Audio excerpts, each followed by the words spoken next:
Okay, right. My name is George Eo. I'm the founder of Kiroto Coffee. Kiroto Coffee is a brand that I created through East African coffee farming. So the word Kiroto actually means, it's a local language of Uganda, and it means to dream. So it's the local Luganda language, means to dream. And the idea behind that was, the dream I had was to help local farmers for sustainability in growing coffee or growing any kind of crops to help, for their families. So they deal directly with clients rather than through middlemen. So they get, the true sense of the word fair trade. I've attended 2 Black Pound Days, and the result has been very good. Now, for me, coming from London, I've been very impressed with how it's been organised here, how, literally the building itself, the existence of the Legacy Centre, to me is astonishing, because I've not seen anything like that in London. So I think hats off to everybody who's involved in the Legacy Centre to do that, because we need to take a leaf out of your guys' books in London. My product is made for literally anybody who loves coffee. All coffee lovers, from coffee connoisseurs to just general people who like to drink coffee. Even new people who are to be introduced to coffee, because the idea with this coffee is it is ground roasted. So it's not instant coffee like you would buy in the shops. This is straight from the local farms, straight to the roaster, ground, packaged and ready. And it's all organic as well. So we teach the local people how to grow their coffee organically, rather than through any kind of chemical processing or fertilizers that are not suitable for the soils to grow, good coffee. I've been running this business for 4 years now. We've actually been working with farmers for 6 years, but it took 2.5 years to grow the particular coffee trees that we were doing the project with them, because a lot of them, they were growing coffee or growing any kind of crop, but all their crops kept failing, and that was because they didn't have the right knowledge on how to literally grow crops or anything. So because of the agricultural research that I have done, I was part of a team over there where we just help them to grow their coffee, in a way that they get good yields, that they can continue the same process every year, and sustainable for their families. In 5 to 10 years, I see Kiroto Coffee as a leading brand in African coffees, because it's specializing in East African coffees. Even though it started in Uganda, we expanded to Ethiopia to help with farmers in those regions. Now we've just expanded to Kenya and Rwanda, and we may look at coffee farmers in Tanzania. So the idea is to have a variety of African coffees that people are not too familiar with, and literally to sell in coffee shops, even have its own coffee shops, chain of coffee stores here and in Africa and anywhere, or in Europe, and introduce more people to African coffees, because a lot of people, when you say coffee, they think, South American, Colombian or Costa Rican, but the origins of coffee is actually Ethiopia. So, and it branched out from there. So it's good to bring people back to, where the origins of these coffee come from, and the quality of them based on the soil that they're grown from. If people want to purchase the coffee, they can go to my website, which is www.kirotocoffee.com. You can even contact us on Instagram, where you can send a private message if you want to do any orders for events, or general coffee shops. If you have a coffee shop and you want to supply coffee, we can do that. And the good thing about Kiroto Coffee is that it's roasted on order, so you'll get the freshest coffee, and it's good coffee. My journey in coffee, in the coffee industry, didn't actually start in coffee at all. It started as doing donations for charities and for orphanages in Uganda and in Kenya. So originally I was donating to charities and not really seeing the results of that for myself. So I thought to myself, one day I just woke up, thought to myself, look, I want to do it myself. I want to go there and see for myself, and donate directly to the people, because I'm not really satisfied with what I'm getting, with the donations I'm making. So I did. I packed up my case and I just travelled out there. And I travelled to Kenya, started there, went to Uganda, and Uganda, I think, drew me more to what was happening there because of the amount of orphanages that are there. So, I was going 2 or 3 times a year, travelling to Uganda, and I was literally taking 2 cases with me.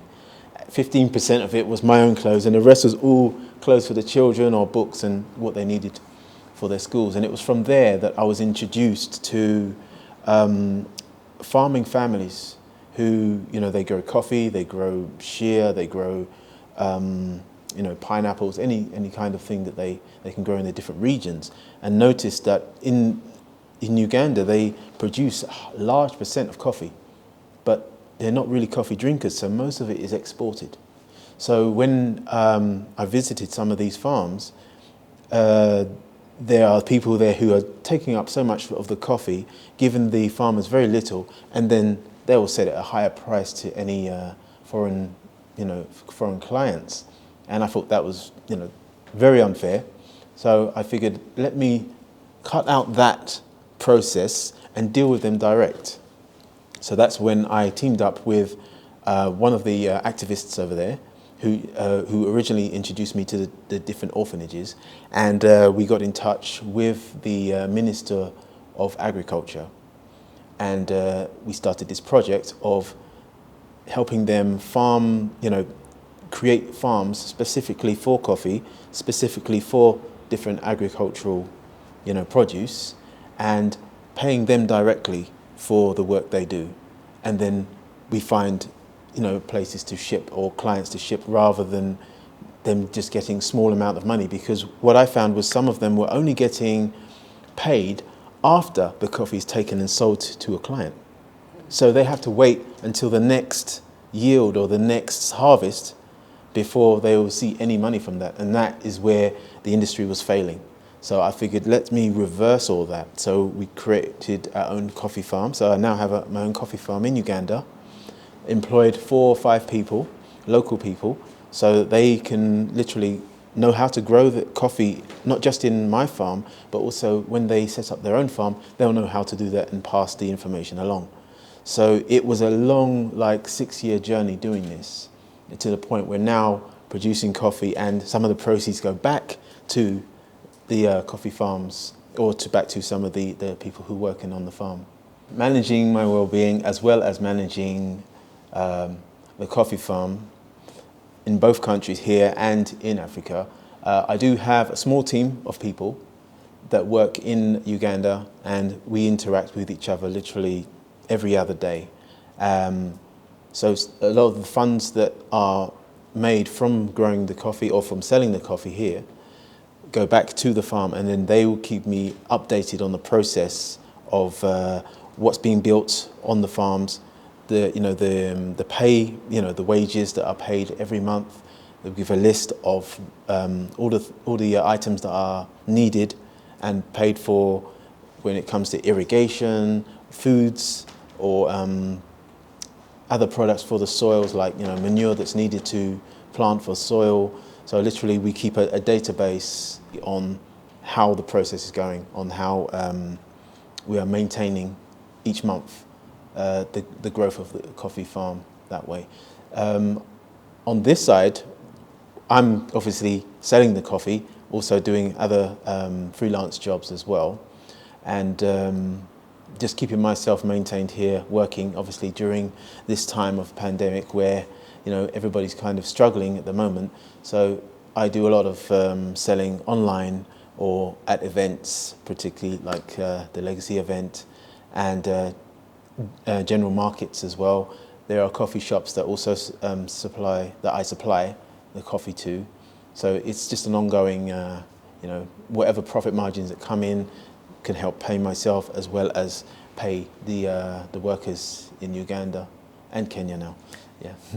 I did mention about the coffee that it is organic, and there are different roast levels and different types of coffee tastes. So for instance, the Ethiopian coffee, because it's grown at very high altitude, if a person prefers a coffee that has more of a fruity taste or a light taste to it, that's a good one because it's very smooth. So it's got that it's got that very floral type of taste to it. But if somebody prefers a coffee that's more bold, got more of a caffeine kick to it, then the Ugandan one is good because it's grown at a lower altitude. There's more of a science to it, where people generally don't realize, because most people, they drink instant coffee.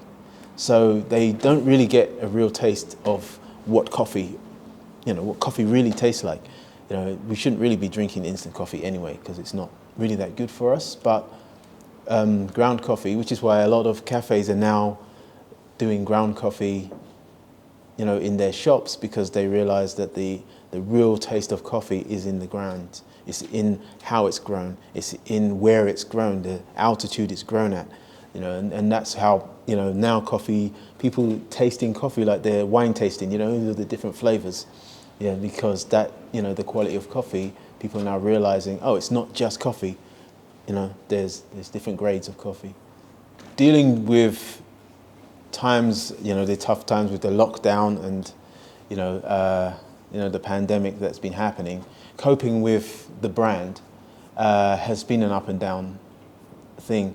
I think during lockdown, it was actually an advantage for the brand to actually sell very well, because most people, they go to places like, the big coffee shops, but when those places closed, they couldn't get their good coffee. So the next best thing was to order online. And that was really good time for Kiroto coffee, because people were literally ordering that quality coffee they already get sent directly to their homes. And that was actually a really good time for it. But now people are, now being able to go out and drink at their favorite places, they're still ordering online, because now they know that, oh, wait a minute, I can actually get that good quality coffee at home anyway, instead of always going out. So it was a good thing for me in terms of maintaining myself during the time of lockdown, when people were out of work or put on furlough. But now I think it's more of a challenge now, because now people are out there and they're not ordering online as much as they were before during lockdown, but they're still they're still ordering coffee, but it's just keeping the momentum going, that you can still order coffee, even though you can still buy coffee in the shops, you can still order it. And that's how I've been literally doing it, just pushing the brand out there, so that more people know about it and can continue purchasing. So that will help balance financially for myself and for the farmers that work for us, and the administration, literally, because the it's time consuming to do my own roasting and the grinding, the packaging and everything. So, because there are a few taglines that I was thinking of, like Kiroto is my motto, there's a couple of others that my colleague came up with, but I don't want to say it and get it wrong the way they put it. But yeah, that was one of them. Yeah.